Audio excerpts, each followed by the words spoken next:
होणार त्या संदर्भातलं काय? भाजपने त्यांच्याकडे असलेल्या पुढची ज्या जागा आहेत ना, त्याच जागेवर 20 ठिकाणी त्यांचे उमेदवार घोषित केलेले आहेत, ज्यामध्ये कोणत्याही प्रकारचा डिस्प्यूट नव्हता. शिवसेनेची आणि राष्ट्रवादीची यादी ही रविवारी किंवा मॅक्झिमम सोमवारी सकाळी प्रसिद्धी केली जाणार. यामध्ये ज्या 1-2 जागेचा डिस्प्यूट वाटतो किंवा 1-2 जागा ज्याची जी ओढाताण चालू आहे, त्याचा तिढा आज संपेल किंवा जास्तीत जास्त उद्या दुपारपर्यंत तो संपेल अशी आम्हाला आशा आहे. म्हणून रविवारपर्यंत या सर्व उमेदवाराची यादी माननीय मुख्यमंत्री, माननीय उपमुख्यमंत्री दोन्ही हे जाहीर करतील अशी अपेक्षा आहे. कुठल्या जागांमुळे सध्या अडचण झाली आहे किंवा नाही, 1-2 जागा ज्या आहेत, आता बारामतीमध्ये ते शिवतारे अपक्ष म्हणून उभे होते, त्यांना काल मुख्यमंत्र्यांनी बोलून घेतली. त्यांना जे काय बोलायचं त्यांनी ते समज दिलेली आहे. राहिला कोकणातला काही विषय आहे, अशा 1-2 जागेवरच जास्त भर आम्ही दिलेला आहे. आणि म्हणून तो सर्व ही युती होताना या सगळ्या बाबीची अडचण कुठेच कुणाला येऊ नये, सर्वांनी मिळून या 45+ आकडा कसा पार करतायत यासाठी प्रयत्न करण्यासाठी, म्हणूनच फक्त थोडासा उशीर हा लागतो.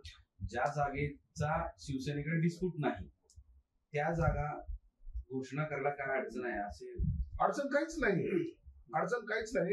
आणि त्याचा तिला तर ते सांगितलं की त्याची अडचण काही नाही, परंतु शिंदे साहेबांनी सांगितलं की आम्ही जॉईंटली प्रेस घेऊन याबद्दलचा जागा वाटपाची यादी ही जाहीर करणार. या निवडणुकीमध्ये भाजपच तुमचा मास्टर होणार आहे, शिक्षक होणार आहे असं दिसतंय. कारण महायुतीतल्या आमदारांना भाजपकडून धडे दिले जाणार आहेत आणि शिंदे आणि अजित पवार गटाला भाषणासाठी भाजपकडून मुद्दे दिले जाणार. असं काही नसतं. राजकारणामध्ये कोणी कुणाला धडे देणे किंवा कुणाला मार्गदर्शन करणे अशातला भाग नसतो. ही सामूहिक जबाबदारी घेताना आपण एकत्रितपणे काम करणं हा त्याच्या मागचा उद्देश असतो. म्हणून कोणी कुणाला धडे दिले, कोणी मोठ्या भावाच्या भूमिकेत आहे, कोणी छोट्या भावाच्या भूमिकेत आहे, अशातला कोणताही प्रकार या महायुतीमध्ये होणार नाही. या संदर्भामध्ये तुम्ही जर पाहिलं असेल तर दरवेळेला कोणताही निर्णय अंतिम घेताना मग मोदी साहेब असतील की अमित शहा साहेब असतील, जे पी नड्डा साहेब असतील, त्यांच्याशी सुद्धा चर्चा केली जाते.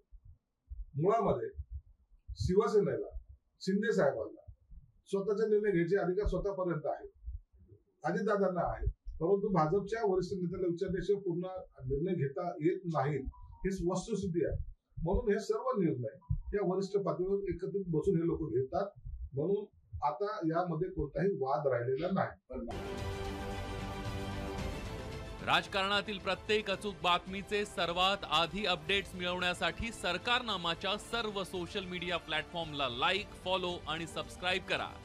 तसंच सर्व नोटिफिकेशनसाठी बेल आयकॉन प्रेस करायला विसरू नका.